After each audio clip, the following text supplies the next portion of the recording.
I can remember certain points in my career where we had a large amount of fires in a concentrated amount of time.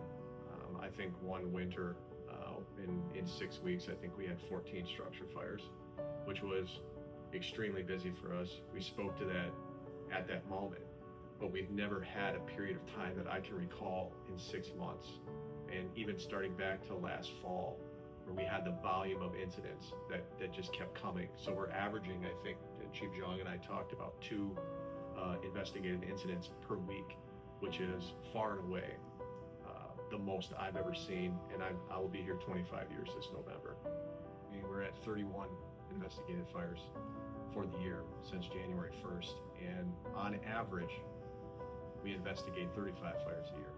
That's correct. That's correct. Last year we were at 44, and this year we're only halfway through the year and we're at 31 already. So yeah, there's been an uptick in fires.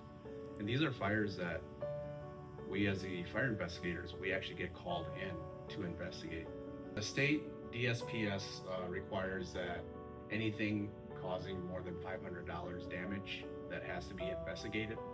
We've had a wide array of fires this year, from lithium fires to improper disposing of smoking materials, to unattended cooking, to electrical. So with that being said, it's really important for you to have a secondary escape route, have a fire escape plan.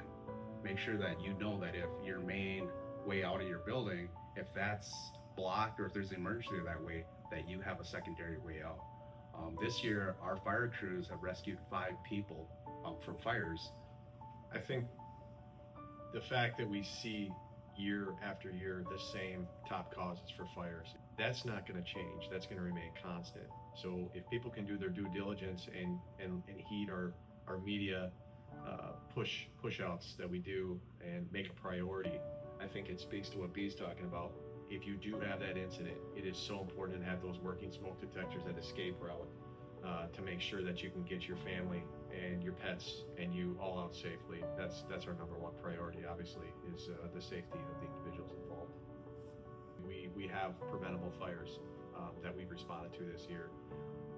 Things that we can control that we talk about is how you go about your cooking, making sure you don't overload your electrical, making sure that you extinguish your smoking materials or your cooking materials outside if you're grilling in an appropriate way. The one thing we can't control is the weather. Anything we can control, we try, and when the things we can't control, we even need to be more cognizant of what we need to do with some of those higher risk situations. We talk a lot about prevention and stopping fires before they start, but unfortunately they do happen, and our crews train really hard. They make sure that they get out the door as soon as they can. We hold our crews to a very high standard when it comes to response.